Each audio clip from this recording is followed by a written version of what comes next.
नमस्कार। पंचायत चुनाव से पहले संजय निषाद बनाने जा रहे हैं डिजिटल सेना। उत्तर प्रदेश में पंचायत चुनाव से पहले ही निषाद पार्टी के अध्यक्ष संजय निषाद ने यह ऐलान कर दिया है कि वो डिजिटल सेना बनाने जा रहे हैं। अब इसके बाद से ये अटकलें लगाई जाने लगी हैं कि क्या संजय निषाद अकेले चुनाव लड़ने की तैयारी कर रहे हैं, क्या वो भी अनुप्रिया पटेल और ओपी राजभर की तरह एनडीए पर दबाव बनाना चाह रहे हैं।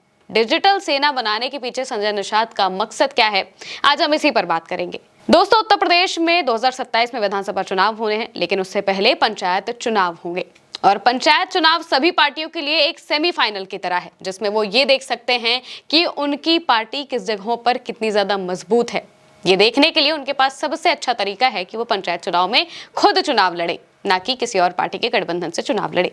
जैसा कि अनुप्रिया पटेल ने भी कहा था कि हमारी पार्टी और हमारे कार्यकर्ता चुनाव लड़ना चाहते हैं, इस वजह से हम उनको चुनाव लड़वाएंगे। वहीं इस बीच निषाद पार्टी भी ऐसा ही कुछ करती हुई दिखाई दे रही है। निषाद समाज की भूमिका निर्णायक है यूपी में, ऐसा संजय निषाद ने कहा था। संजय निषाद ने कहा था कि निषाद समाज की निर्णायक भूमिका यूपी की 233 विधानसभा सीटों पर है। उन्होंने दावा किया कि इन सीटों पर निषादों की संख्या इतनी है कि सरकार बनाने और गिराने में उनकी सीधी भागीदारी हो सकती है।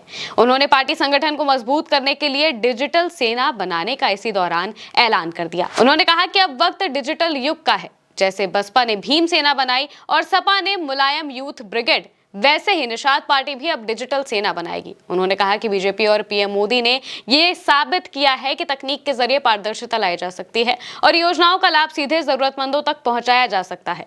डॉक्टर निषाद ने कहा कि जब निषाद पार्टी की डिजिटल सेना तैयार होगी, तब सरकारी योजनाओं के लिए किसी बिचौलिए की जरूरत नहीं पड़ेगी। जनता को योजनाओं की जानकारी और उनका लाभ सीधे डिजिटल प्लेटफॉर्म्स के माध्यम से मिलेगा। यानी कि सीधे तौर पर वो जनता से जुड़ने के लिए अब डिजिटल सेना का बनाने का ऐलान कर चुके हैं। भले वो ये कह रहे हैं कि इसकी प्रेरणा उन्होंने पीएम मोदी के जरिए ली है, लेकिन इसकी टाइमिंग पर सवाल उठ रहा है।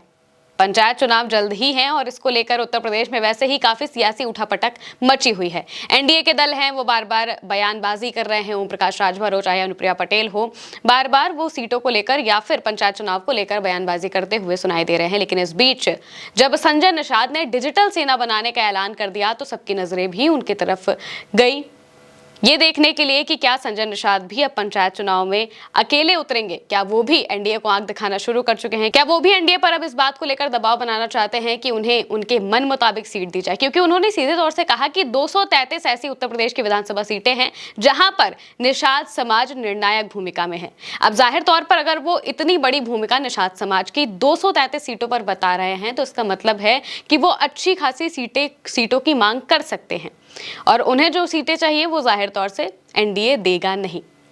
पिछली बार जब 2022 में विधानसभा चुनाव हुए थे, तो निषाद समाज 16 सीटों पर लड़ी थी। 16 सीटें उसे गठबंधन की तरफ से दी गई थी और इस बार जाहिर तौर से वो चाहेंगे कि उनका दायरा बढ़ाया जाए, उन्हें ज्यादा सीटें मिले।